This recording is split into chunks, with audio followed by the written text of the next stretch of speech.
mahasiswa Pendidikan Sejarah Universitas Sultan Ageng Tirtayasa. Di sini saya akan menjelaskan mengenai Kabinet Sukiman, yaitu kabinet kedua pada masa demokrasi liberal. Langsung aja ya. Nah, setelah Kabinet Nasir jatuh, yang merupakan kabinet pertama pada masa demokrasi liberal, Presiden Soekarno menunjuk Jojo Sukarto dari PNI dan Sukiman Wiryo Sanjoyo dari Masyumi sebagai formatur dan berhasil membentuk kabinet koalisi yaitu PNI dan Masyumi dengan dipimpin oleh Sukiman mulai pada tanggal 27 April 1951. Pada kabinet Sukiman mulai diberlakukan pelanggaran pembentukan organisasi yang menyerupai negara. Program-program kabinet Sukiman itu yang pertama itu dalam bidang keamanan, menjalankan tindakan-tindakan tegas sebagaimana negara hukum untuk menjaga keamanan dan ketentraman negara. Selanjutnya dalam bidang sosial dan ekonomi, mengusahakan kemakmuran rakyat secepatnya dan memperbaharui hukum agraria agar sesuai dengan kepentingan petani. Juga mempercepat usaha penempatan bekas para pejuang di lapangan usaha. Selanjutnya juga mempercepat persiapan pemilu.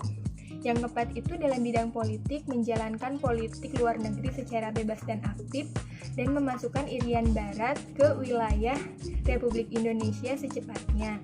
Selanjutnya dalam bidang hukum, menyiapkan undang-undang tentang pengakuan serikat buruh, perjanjian kerjasama, penetapan upah minimum, dan penyelesaian pertikaian buruh.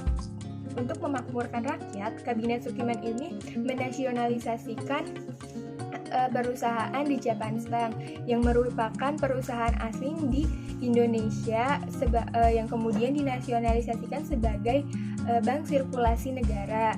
Nah, selanjutnya dalam bidang perburuhan dilakukan perombakan tentang undang-undang larangan mogok, yaitu peraturan kekuasaan militer pusat tahun 1951 yang dirasa peraturan ini itu dirasa membatasi penyampaian suara buruh ke pemerintah gitu. Nah, selanjutnya itu Kabinet Sukiman juga berusaha menyelesaikan masalah Irian Barat yang dimana pada saat itu kan Irian Barat belum masuk ke Indonesia, ke Republik Indonesia ya gitu. Jadi Kabinet Sukiman ini mengangkat seorang menteri urusan umum yang dimana pekerjaannya itu di luar dari menteri-menteri yang lainnya gitu.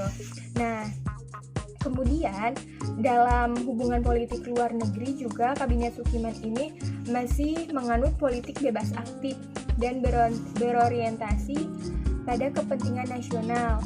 Namun dalam pelaksanaannya politik luar negeri yang dianut pada masa Kabinet Sukiman ini lebih pro kepada Barat gitu, yaitu Amerika Serikat. Kan pada saat itu masih terjadi perang dingin ya gitu. Ini salah satunya dibuktikan dengan Menteri Luar Negeri dari Kabinet Sukiman ini menandatangani secara diam-diam persetujuan dengan Amerika yang merupakan bantuan Amerika untuk Indonesia yang berupa bantuan perekonomian dan militer gitu. Nah, selanjutnya hubungan politik dalam negeri terjadi konflik antara tentara. Kan Kabinet Sukiman ini tidak memasukkan menteri-menteri yang sebelumnya menjabat di Kabinet Nasir. Contohnya pada Kabinet Sukiman ini tidak memasukkan Sri Sultan Hamengkubuwono IX, yang dimana hal ini mengakibatkan terjadinya konflik antara tentara dengan Kabinet Sukiman gitu. Nah, selanjutnya Kabinet Sukiman ini juga terkenal karena usahanya untuk menumpas PKI, di mana PNI kemudian ikut bersatu dengan Masyumi untuk menumpas PKI. Nah, selanjutnya masuk ke masalah-masalah yang dihadapi pada masa Kabinet Sukiman. Yang pertama itu berkenaan dengan kerjasama dengan Amerika Serikat. Kan sebelumnya dijelaskan juga kan kalau misalnya pada Kabinet Sukiman ini kan katanya menganut politik luar negeri yang bebas aktif. Namun dalam pelaksanaannya kabinet Sukiman ini lebih pro kepada Barat gitu, di mana Menteri Luar Negerinya itu menandatangani kerjasama bantuan dari Amerika Serikat yang berupa bantuan perekonomian dan militer gitu. Yang dimana hal ini Republik Indonesia diwajibkan untuk memperhatikan kepentingan Amerika. Nah, selanjutnya adanya krisis moral yang terjadi pada masa kabinet Sukiman, di mana munculnya korupsi pada lembaga-lembaga pemerintahan, di mana para pegawainya ini mereka itu lebih menyukai barang-barang mewah gitu. Permasalahan selanjutnya yang dihadapi kabinet Sukiman yaitu permasalahan Irian Barat masih belum selesai gitu. Jadi Irian Barat itu masih belum masuk ke wilayah Republik Indonesia pada saat itu.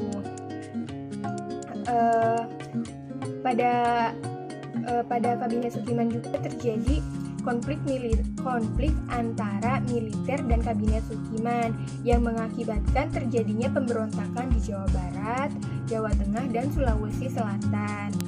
Nah, masalah-masalah ini juga menjadi penyebab jatuhnya kabinet Sukiman. Nah, yang pertama itu munculnya mosi-mosi tidak percaya kepada kabinet Sukiman berkenaan dengan bantuan dari Amerika Serikat gitu. Nah, selanjutnya itu pertentangan antara Masyumi dan TNI atas tindakan Sukiman sehingga menarik dukungannya dari kabinet ini. Nah, yang akhirnya mengakibatkan kabinet Sukiman harus kembali menyerahkan mandatnya kepada presiden pada tanggal 3 April 1952. Mungkin penjelasan dari saya cukup sekian, kurang lebihnya saya mohon maaf. Wassalamualaikum warahmatullahi wabarakatuh.